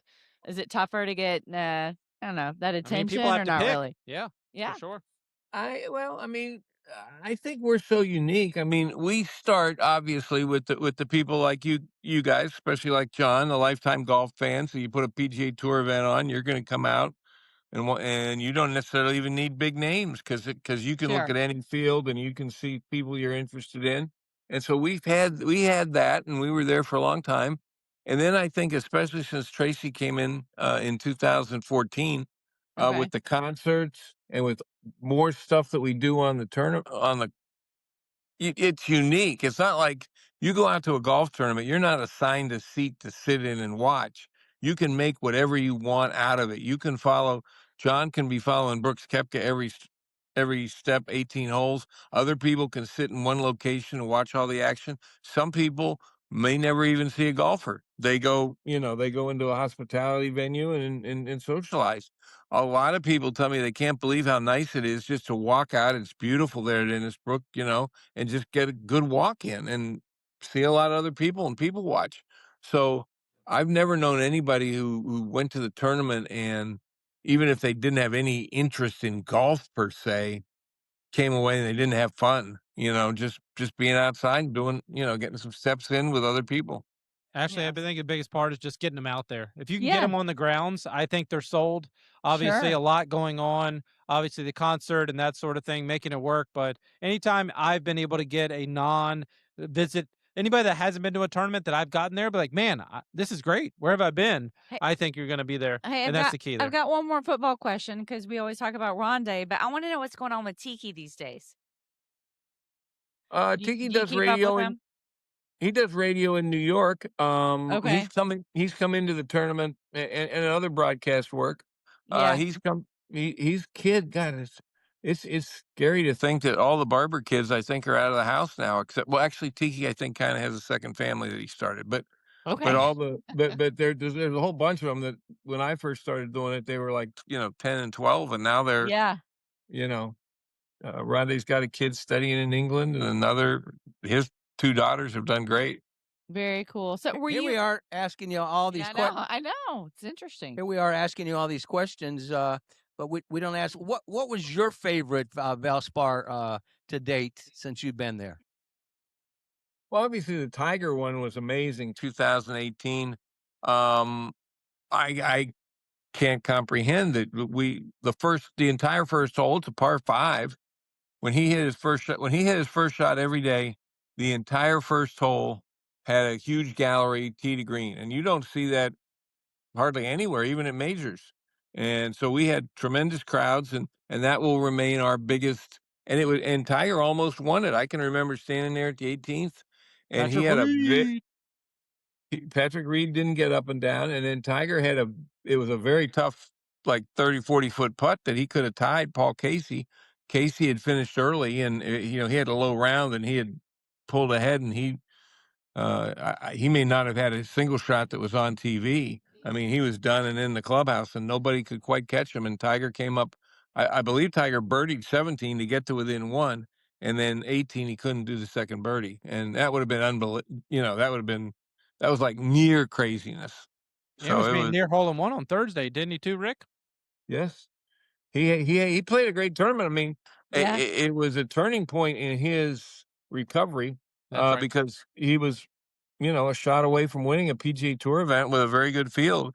And he went on, again after that to have that. He won another Masters and a Tour Championship that I can remember, and maybe some other stuff. So that was clearly the most electric. But we've had other good ones. We had a great playoff with Jordan Spieth in 2015 when he was very young, and he was in the tournament in the playoff with Patrick Reed. That I was think that that was was the great. same year he won the Masters, I believe. Yes, Yeah, yes. Jordan. Yep. We You had a and Kevin great playoff. Streelman back there. We had a great playoff with Jim Furyk and Luke Donald and two other golfers. Four-way Sam playoff. Burns recently. Sam Burns won a playoff against Yep. Davis Yep. Riley. Yep. Yeah, sure. We almost you kind of have to go through each tournament, but almost every tournament we've had, especially recently, has involved a bogey at 18, where somebody needed a par and didn't get it. I mean, I believe last year Justin Thomas didn't get a par at 18, and that ended up a stroke back. Maybe he'll be back this year. Hey, John, how many years have you been asking for media credentials from this this gentleman? And I know Bill Butner has a lot of years logged, knowing Rick as well. I think he's on a no entrance list, Bill. Well, you know what? Possibly. I can tell you that as tournaments go, I've traveled around the country and I've attended as a media working member of the press a lot of tournaments all over. But what you do, Rick, is you keep it really simple and elegant. You prepare everything for everybody. The media feels very comfortable. It's not you're not feeling like you're being overrun by, you know, uh, just too much formality. Like when you go to the Tournament Players Championship or you go to the Masters, it's tight. It's tight. But here, you know what? It feels like home. And, a lot of the media folks get together and they're able to, see each other sometimes where they haven't seen each other for a while, but you make it very comfortable, very welcoming. And so we appreciate the hospitality you provide to the media out there. Well, we appreciate it. I mean, it starts from the fact. I mean, I started doing it with the J.C. Penney Classic in the late '90s, Oh, and yeah, that's right. Yeah. I mean, we weren't turning away media. We wanted. That's right. Yeah. So I mean, maybe if you're the Masters and you've got all these people that want to get in, they probably get used to saying no, and I can understand that, but we don't have to do too much of that. Well, Rick, I appreciate you taking time to join us and processing our credentials, even though you've now seen us all. We appreciate everything you've done. I'm going to get you on my Saturday show and share stories about the other sports down the road. And you're just a plethora of great history and I hope information. we can And connect. and thank you for all you do, my man. Yep. Well, thank you. Between the Valspar and then the other three sporting teams, I mean, Tampa Bay is a great sporting scene, and with the race, we've had world championships from two of the teams. We've had great tournaments at the Valspar, and the Rays may get there someday soon. So, anyway, it's been a fun ride. You're an optimist. It's been 50 this year. We should mention this is our 50th year of Copperhead Charities Wow. Golf on Wow. our 25th PGA Tour event. So we're going to have some of our past champions back on the Copperhead on Sunday to help crown the new champion. So people like Tom Kite and Nancy Lopez. Really? So it should be it's Wow. going to be a good tournament. It's going to be great. All right, my man. Appreciate it. We'll see you in a couple of weeks. And right. as I said, I thank you very much for your joining us tonight. We'll see you Glad on to do it. Thursday. See you on Thursday. Thank you. We are running out of time, but John, we talked to him, many times, and just a wonderful human being. And well, you had mentioned he actually has a connection to Arnold Palmer, and so there's a lot of history plenty of stories there between them. Yeah, for sure. Absolutely. Well, John, he won the Deacon Palmer Award. Yeah, the Deacon Palmer Award, it's named after Arnold Palmer's father, who obviously mentored Arnold Palmer to be the golfer that he is. And Deacon was a golf course superintendent at Latrobe, and that's where Arnold Palmer learned how to play golf. And as growing up as a greenskeeper's kid, Arnold Palmer really wasn't able to use the facilities like the other Membridge kids would use. And so one of the things about Deacon was that he had a disability. He had an injury that prevented him from actually being able to pass the playability test in the PGA of America and become a PGA golf professional. And he was also a greenskeeper. So what happened is years and years later, the PGA of America decided, we need to rectify this, and we need to have an award and named after Deacon Palmer. Of course, Deacon won the first one, and Mr. Palmer was still alive at that time, and awarded the Deacon Palmer Award to for a number of years to all the PGA of America National Award winners. And so Mark Egley's got a tremendous story. When we get him on, he can kind of detail this a little bit more. But Mark has overcome great physical challenges and illness to be a PGA golf professional and to do what he does. But he's also one of the best teachers and mentors of young golfers in the state of Iowa. Six-time PGA of the Year Yeah. award winner, and in 1999, as you remember, it was the U.S. and even Tracy last week. I didn't realize she was in town for 3 years, putting on the U.S. Senior Championship Open, and that's when he came to town, Arnold Palmer, and saw the passion that they had for golf in the state of Iowa, because there's not a whole lot of other major sports, and that's when Arnold decided that he was going to open up his own signature course, the Tournament Club of Iowa, just north of Des Moines, Iowa. And I was blessed. I got a call one afternoon. This is in 2001, and it was from Mark Egley, and he said, "Hey, I got the king with me, and he's going to go do 18 on his own course, but none of the other media has come around. Can you get out here?" Well, I'm terrible. Imagine that, with a camera. How old with were a you camera. then? How old were you then? I don't know, 50. That'd be 25 years younger than right now, actually. Just Yeah, a few years yeah, ago. math there. Just a few years I was ago. about Okay, 40, sorry about that. 49. Okay. Anyway, He was 1 year old. I've got a suit on. I was getting ready to go to a sales call. I dropped that. I grabbed the camera from my interns, and I sucked using it. And I get out there, and I actually rode around for 18 holes, only 3 or 4 carts and a handful, maybe 20 people. Okay. While he interacted with Dr. Tom Davis, who was the head basketball coach then at Drake University and formerly at Iowa. And it is easily the greatest afternoon I ever had. Really? And as well as Mike, can you find that videotape? I bet know, I'd is like that to as see that. prestigious as that 1990 Bill Butner pro golf set? Well, Do you have that videotape? for me, Possibly me, not. man. And that's when, you've heard all the stories this week on the Golf Channel, John, and people talking about when he shook your hand, he looks you, he's sincere, and looks you in the eyes and asks you how you're doing. He means it. And I watched him do that all afternoon. Old ladies, little kids. He just had charisma. He's that sincere. Yeah. And back to, and I know, John, you can share this story, his how diligent he was on signing his autograph. And I mean, very, very meticulous. And that's because he figured anybody that takes the time to get my autograph, I want to make certain that I do a great job. Well, I got to know, you know that.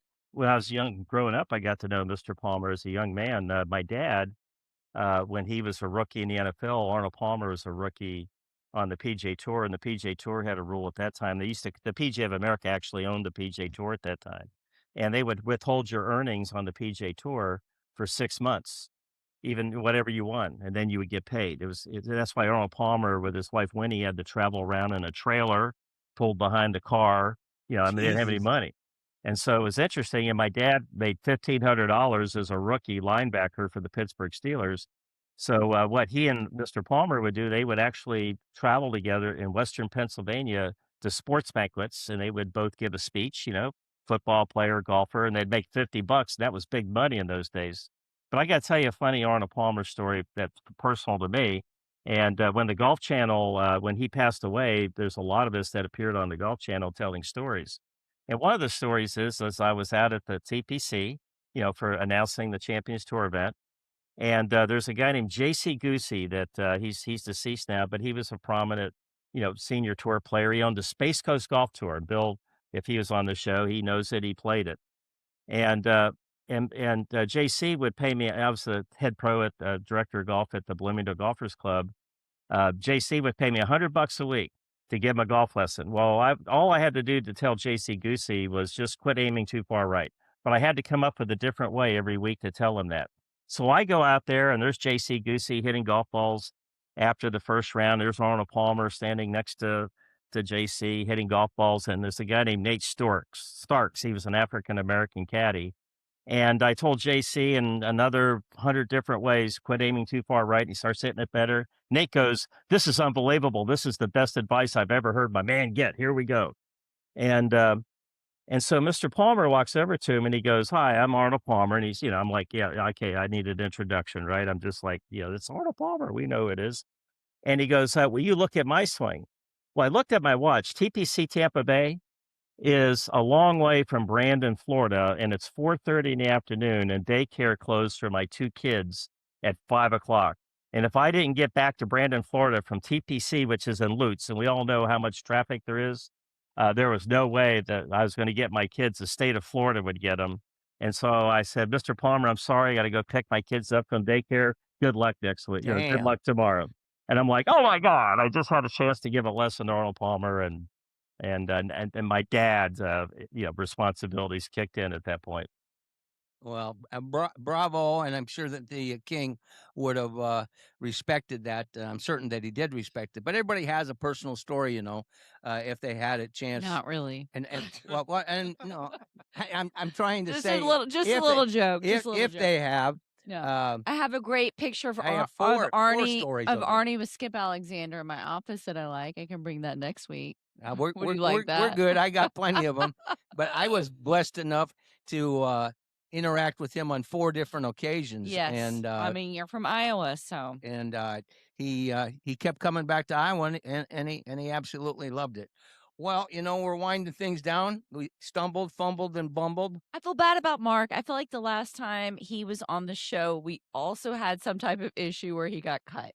Is this not true? Yeah, we were right? we were back on regular radio, and the freaking computer crashed. See, so he's had some issues. We want to send our apologies to Mark. Sounds like we're going on a road trip, Mike. Sounds like we're going up to the great state of Iowa. We're taking the camera crew with us. We're going out there. We're going to shuck some corn. That would be a we're going to go out to the driving range, and we're going to have a heck of a time with Mark Egley. I want to shuck corn and play golf. Let's do it. Right. And tip a cow. Hey, I just want out of here right now. Hey, John, you got any last words? Go, Arnie. Yeah, okay. Yeah, I love the guy. As a reminder, make sure on social media, and I didn't do a good job of this, and we'll continue to. We'll improve. Make sure you go to Pound on the T Florida. Pound. On the web. That's a hashtag. Pound, hashtag. That's pound to me, pal. Okay, but let's roll back. There's a new situation. Can I finish this? No. He wants to close it out. We're on Thursdays. We're on Thursdays. We were on Wednesdays. We're on Thursdays. If you enjoyed this so much, come back next week. Same time, same place, 6 to 8 a.m. And I'll link and make sure that you social media hashtag on the T Florida and go on the web www.onthetflorida.com. Audio, simulcast, all the good stuff. Anyway, I'm Mike Rickert for John Rager, Ashley Grimaldi, Champ Sharp. They both can kiss my old carcass. Oh my gosh. Adam Woodard, Mark Egley. Rick Odosio was superb. Amazing. I want to thank him. Joe Bedroll, RadioSt.Pete.com. Our video producer. What about Adam, who was on here for an hour? I know. Can I finish? God bless. Adam Fernandez and our sidekick interns, Melina, Luke, and Jake. God bless you. God bless America. Have a championship weekend. And remember to hit them straight and keep it in the short grass. I think he's done with us, Ashley. What do you think? We're done. He's signing off on that one. We're off.